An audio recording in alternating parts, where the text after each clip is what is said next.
Good afternoon, Eddie. Good afternoon, Governor. So I'm delighted to present a basketball mask with the basketball design on it. This is presented by what they call the Three Masketeers that was sent to Dr. Smith that have made masks. They've made 1,977 masks given to various groups across the state, from UAMS Housekeeping Department, Arkansas State Hospital, Centers for Youth and Families, and a whole host of other nonprofits and nursing homes here in Arkansas. So we appreciate good citizens, and they also sent me especially this basketball mask that I'm very proud of. And Dr. Smith, thank you for providing that to me. Secondly, I wanted to recognize a gift from the Taipei Economic and Cultural Office in Houston, representing Taiwan. Director General Peter Shin has presented 100,000 medical face masks to the state of Arkansas, and we're appreciative of that. And I believe the Lieutenant Governor accepted those on behalf of the state a little bit earlier today. I'm joined, of course, today by Secretary Nate Smith, and also Director Mike Preston will be able to give us an update on some of the things in the Department of Commerce. In terms of the cases today, yesterday we had 4,236 cases in Arkansas of COVID-19. We have an additional 130 cases today. That brings us to 4,366 cases. In terms of hospitalizations, we've had an increase of 5. That gives us 69 currently in the hospital. We've had 1 additional death, and we're at 98 deaths here in Arkansas. Yesterday we were able to do 1,991 tests, almost 2,000, and we had a 2.6% positivity rate, which is good for where we are. If you remember, the CDC standard, or where the hope is that we will be below 10%. Yesterday we were at 2.6%. If you go to the chart graphs, you can see the number of new cases, and where we are in yesterday's was a little bit over 130 cases that we had. You can see the white marking that we only had 17 in the prison systems, and the rest were in the community. I know that you ask, well, where do they come from? Union County had 21, Craighead County 14, Pulaski 13, Jefferson 11, 10 in Sharp County, and the rest were scattered around the state in small numbers. But those are and so you can see that they're not all congregated in one with 70 cases. They are scattered in different counties across the state. Go to the next slide, you'll see the trend line.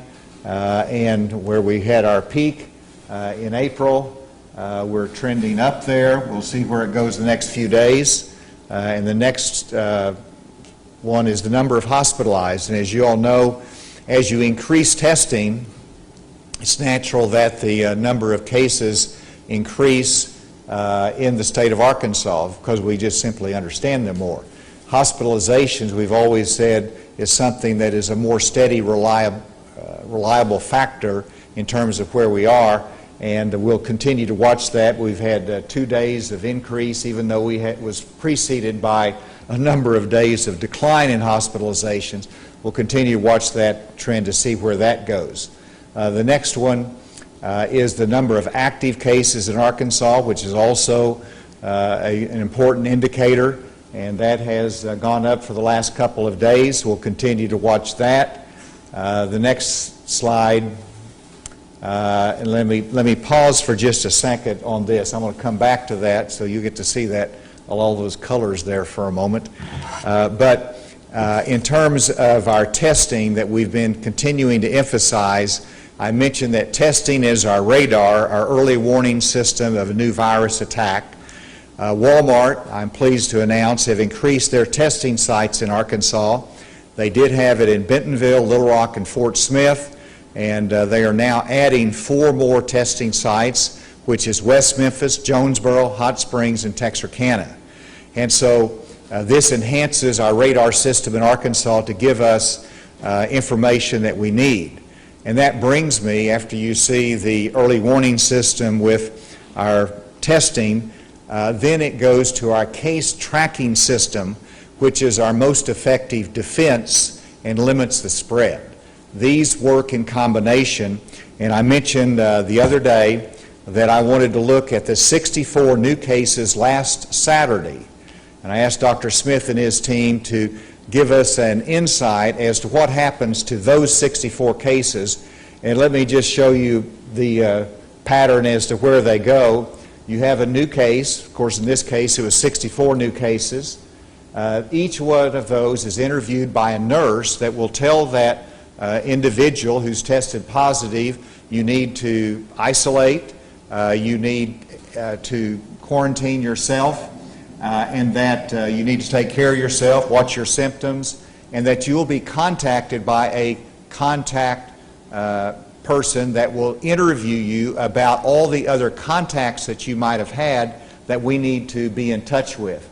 And that then goes to the contact tracer, who calls the person to get a list of contacts, and then the contact tracer calls those contacts, and in each instance will be telling them that they either need to be isolated for 14 days. If they're symptomatic, they need to get tested, and they're all enrolled in our software system. It's called SARA, or SARA Alert System, but that is a software system that is managed that keeps an eye on all of the individuals that have been contacted or identified as someone that may have been exposed to COVID-19.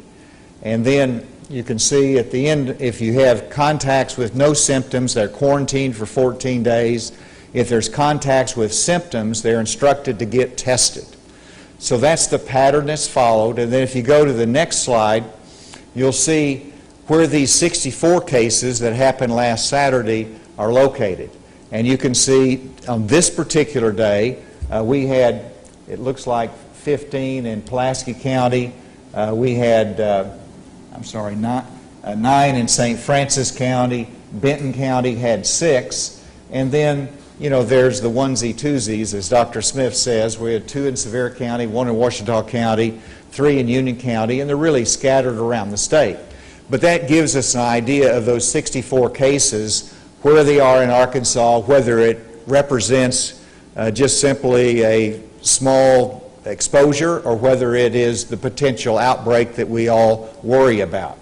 And then if you go to the next slide, you'll see again a breakdown of these 64. It's 64 cases. We had 49 was a successful contact, and we started that sequence that I just outlined. 1 of them was deceased.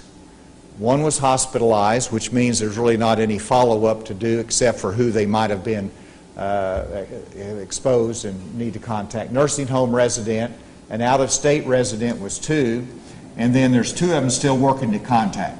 Now, let me emphasize right here what's important about that everybody understands what this means.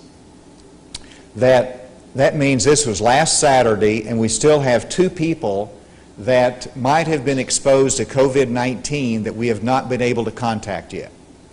Now, you think, well, that should be easy. Why don't you just go knock on their door? Well, if you knock on their door, they may or may not answer, but it also leads to additional exposures, and so we try to do this remotely and by telephone. And, you know, they could be traveling, which is of a concern, or they might not be answering, but we need everyone to be responsive to the Department of Health if they call, and to cooperate in terms of if you've tested positive, who you've been in contact with, and this knowledge helps us to make sure we limit the exposure, but also helps to protect the individual, to make sure that they get the care and treatment they need, and that they don't expose family and loved ones that they care about. And so help us out if you're contacted by the Department of Health.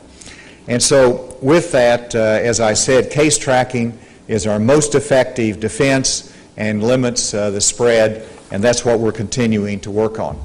With that, Dr. Smith.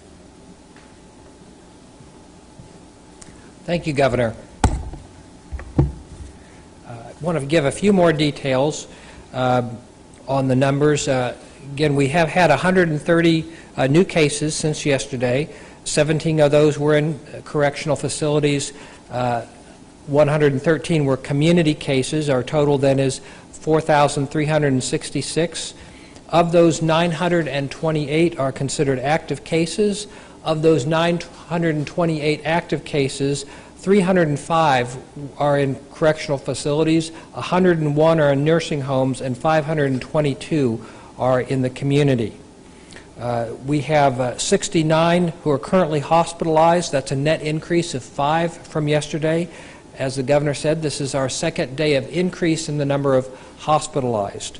We have 10 currently on a ventilator. That's a net decrease of 3 from yesterday, and we have a total of 98 deaths. So we have had 1 additional death from yesterday. We have 3,340 who have recovered. That's an increase of 63 from yesterday.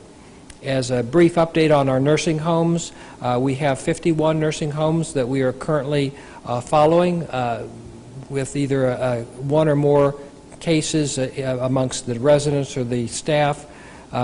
We have had 3 new staff test positive, so we're at a total of 179 staff. I want to give a brief update on the Randall Williams facility in Pine Bluff. Based on our testing there, we had completed the testing in the building that we were testing in, but we've decided to extend that testing to other buildings within that unit, so there's more testing going on at that facility. I also wanted to mention that this morning I had the opportunity to go and visit the PPE decontamination unit that we have at the Goodwill Industries site, and this is using the Battelle processing system. They use aerosolized or gaseous hydrogen peroxide to decontaminate N95 masks, and that's a resource that's available to all providers in the state, and it's free of cost. It's a great system. These N95 masks can be decontaminated and reused up to 20 times. And so that really can extend the supply of the N95 masks. And all that providers have to do is call in, set up a contract, a free contract, because it's at no cost to the providers. And then they send their masks in by FedEx. It's prepaid, and then they'll get those masks back in 24 to 72 hours. So this is a great resource. We just need to use it. And Director A.J. Gary was there with me as well. So I'm hopeful that will be a way that we can decrease the shortages of PPE in our state. The governor talked about the counties where these new 113 community cases came from, and I just want to mention, if you're someone living in one of those counties, be on the lookout. You have there is COVID-19 circulating in your community. This is the time to be careful. Maybe don't have a party, big party at your house. Wear a mask when you're out in public. Practice good hand hygiene. If you're a provider in one of those counties, it's maybe a good time to increase your testing. We want to find all the cases, not just some.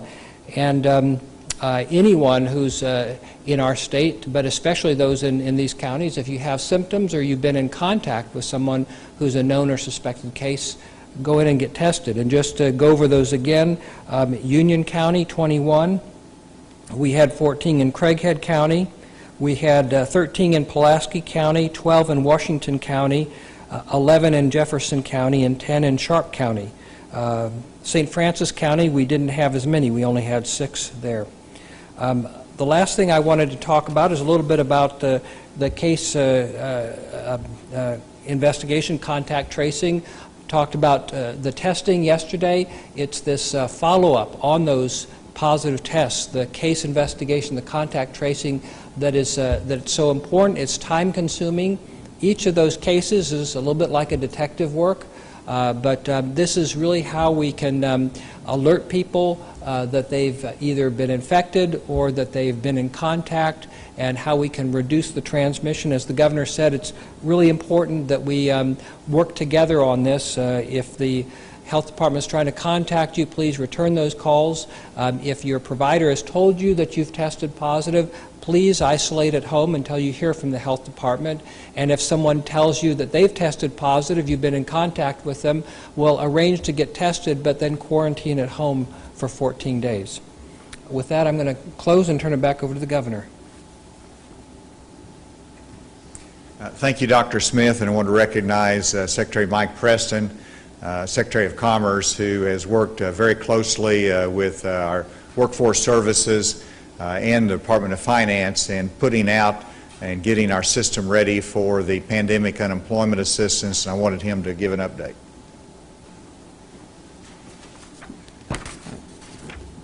Thank you, Governor. Good afternoon, everyone.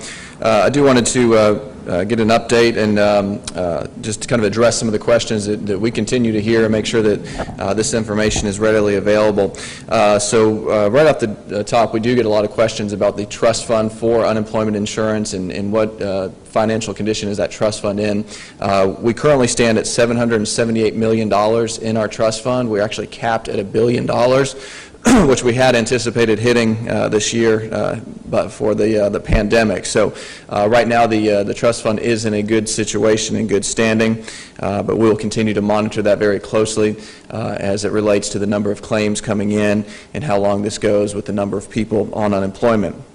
To put it in perspective in terms of the payments that are going out, and I know we get a lot of questions about people who are filing or might be going through somewhere in the process, but to show that the funds are moving, right now since this pandemic has started, we have made payments to the tune of $109 million from our state trust fund. From the federal pandemic unemployment compensation, this was the additional $600 provided for in the CARES Act. We provided payments to the tune of $248 million throughout the state. And then the pandemic emergency unemployment compensation, again, this was part of the CARES Act. This was the additional 13 weeks for those who had exhausted their funds. We've sent out about $500,000 in that. So all total, about $357.9 million has been paid to date through our unemployment assistance programs. So I wanted to share that information with you to show that funds are getting out there, hopefully getting to the people who are in desperate need of them.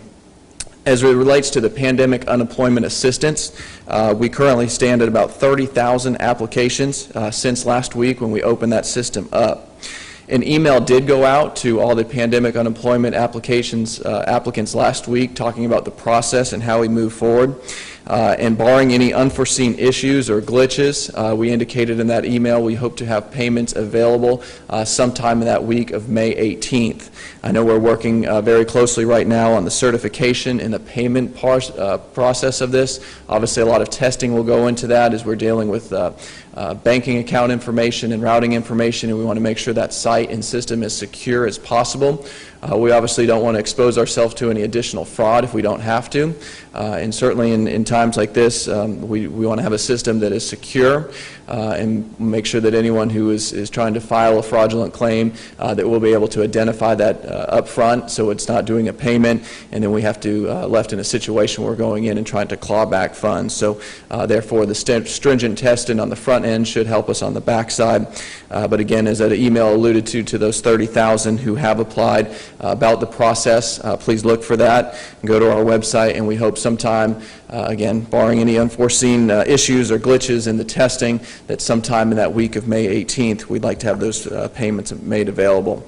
And then I just conclude, Governor, by thanking the team at DWS and DFNA who have partnered together on this pandemic unemployment assistance system. This will be our new system going forward, and it will work in conjunction with our existing UI system. From the time we got the Department of Labor guidelines in mid-April, our teams have been working around the clock to get the system built and up and running, and it's going to be a system that hopefully we'll all be proud of going forward. But the teams have worked very hard. Our teams there at the call center, within the Department of Commerce, the IT, and then our workforce centers around the state who are on the front lines handling handling these claims and talking to the individuals in person.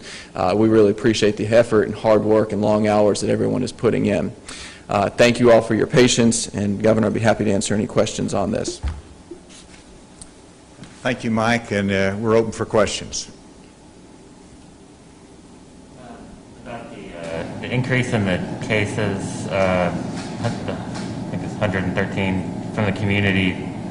I think that would be a new record for non-prison cases in one day.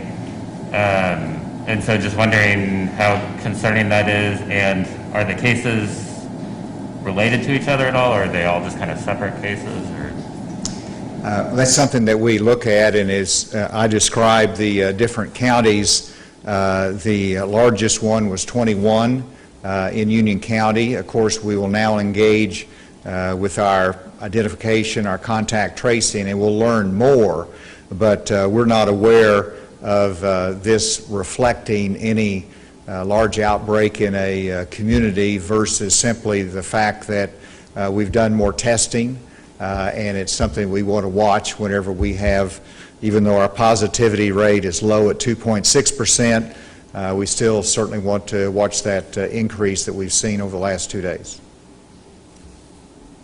Governor, as of right now, where are you looking at in terms of when we might go into phase 2? Dr. Smith and I had a conversation about that before coming in here, and we're not in a position to predict when that might happen. Obviously, when you see 2 days of increase in cases and 2 days of increase in hospitalization, that causes you to pause and say, we've got to make sure that we remind everybody to be careful, not to take this for granted, and not just to assume that we're going to be at phase 2 in 14 days, because we got a lot of work still to do. And so we want to have a few more days still to see if the last 2 days just simply reflect one of those upticks that we start going back in the trend in the right direction, or whether this is a pattern that we need to watch more. So obviously this is not encouraging for a quick movement into phase 2, but we will evaluate it a little bit further as we get more information and data. Could you imagine it will delay us a little bit? Well, you know, May 4th is when I looked at the fact that and concluded that we had reached the gating criteria to go into phase 1. So the earliest that you could go into phase 2 would be May 18th, which is next Monday. We're not prepared to go into phase 2 next Monday. So in that sense, it does delay us. As to what day that will be, we just have to wait and see. Is there any, go ahead, one more here. The music venue Temple Live held a press conference this afternoon, and they said things like their rights were being trampled on, they were being treated unfairly. Do you have a response to that? Well, it's my understanding that they indicated that they're moving the concert from May 15th to May 18th, which means that the concert would fit within our guidelines. And so we're grateful that they determined that they ought to follow the directives and the law and do the right thing for the concert goers, but also for the public in general. And so we're delighted that Monday, assuming that their health plan can be approved by the Department of Health and their security measures there, then that concert can proceed, and we're delighted to welcome the concert goers there to that venue. So we are pleased that we have that resolution, and that the concert promoter recognized the need to follow the directives of the Department of Health. Is there a question remotely? Yes, Jacqueline Froelich with Public Radio, KUAF. I have a question for Dr. Smith. Okay, sure. And there's a situation. Thank you, Governor, and thank you for your remarks on Friday about the press. I really appreciated that. There's a situation in Eureka Springs where a Cummins parolee arrested according to jail records and booked into the Carroll County Jail for breaching his parole has apparently tested positive for COVID-19 since his release from Cummins. He failed to quarantine himself and is widely circulated in Eureka Springs. He's back in Department of Corrections custody. So 2 questions for you, Dr. Smith. Do you plan to deploy aggressive contact tracing in Eureka, which is a tight-knit community, but with a really large transient tourist population that's kind of growing right now? And how can this be prevented from happening again, given inmates are being released from Cummins? Thank you.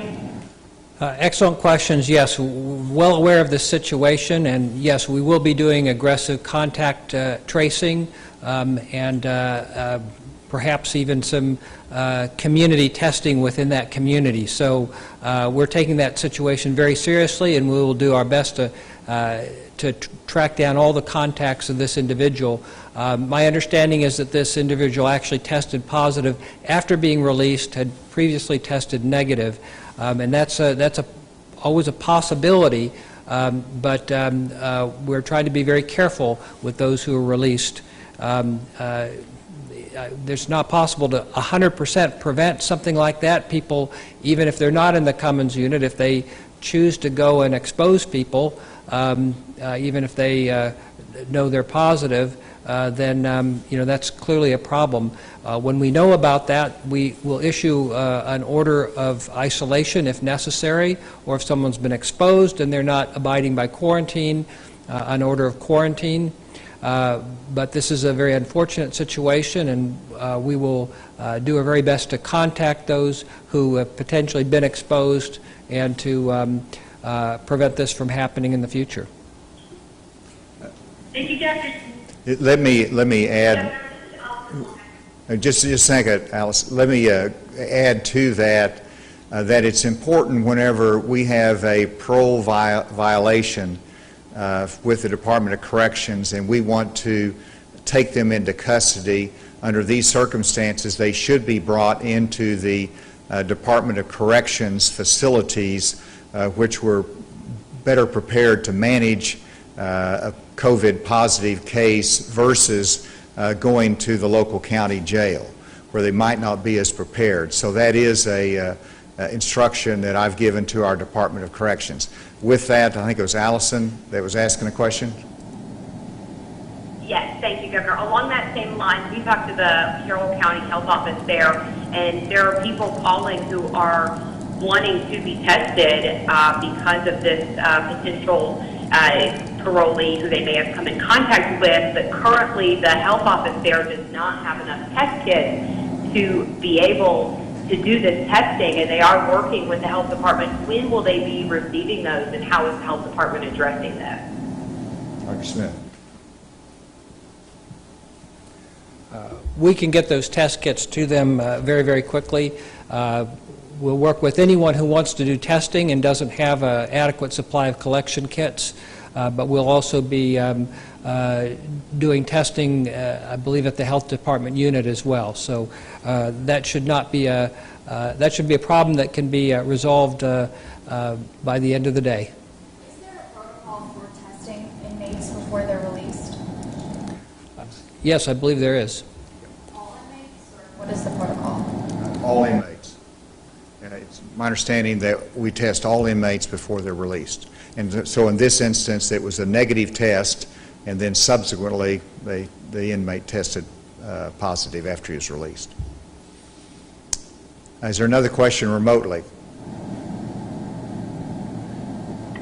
All right. Yeah, this is Richard Tiffany, KPSQ in Fayetteville, and I was wondering if there was plans to test all the inmates who were negative at Cummins, either with the regular test or with the serology test, to see who was missed on the first go-round. Dr. Smith, did you get that? Typically what we will do if people have tested negative, we will continue their quarantine. If they've been exposed, if they develop symptoms, we'll go ahead and test.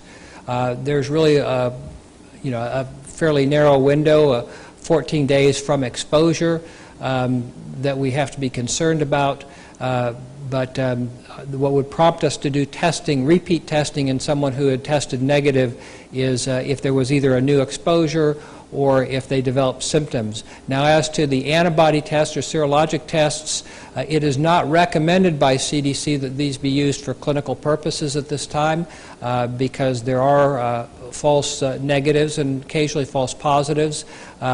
We will be using those as part of what we call a seroprevalence study to look at how many have tested positive in the community, but the performance of those tests is such that it's difficult to interpret for a particular individual. There are certainly cases where an antibody test might be useful in better understanding whether someone has had past COVID-19 infection, but it's not something that we use routinely.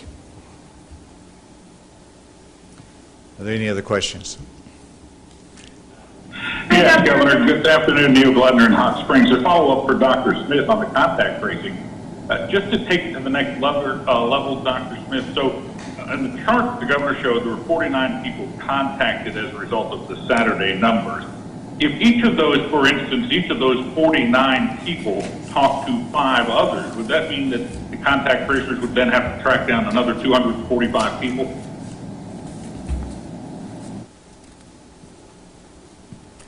The short answer to that is yes. If there was a significant contact with 5 people, then we'd need to track down all 5 of those.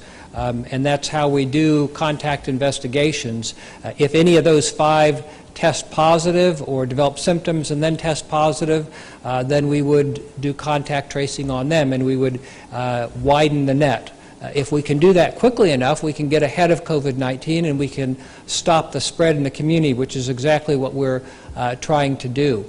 Now, on average, we have 2.5 contacts for every case. Not every case has contacts within the window of time in which they would have been communicable.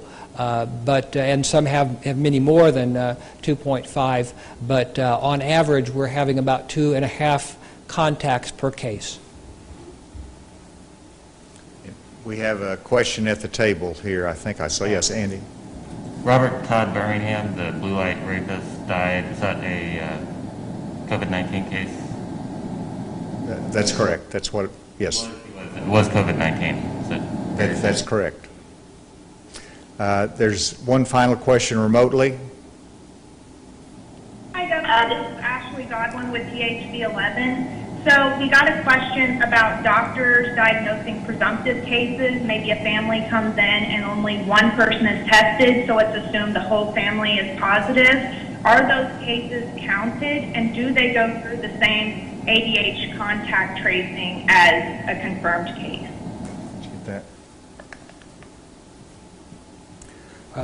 There is a criteria for a presumptive case that's been put out by the Council for State and Territorial Epidemiologists, and that can be used for reporting purposes. I would discourage, though, presuming that someone is infected instead of testing them. If it's possible to test them, they should be tested, because not everyone who has symptoms consistent with COVID-19 is actually infected, and there's no reason to guess or presume when we have testing available.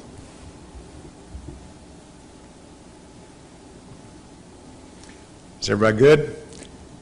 All right. With that, thank you all very much, and very helpful conversation today, and we look forward to seeing everybody tomorrow. Thank you.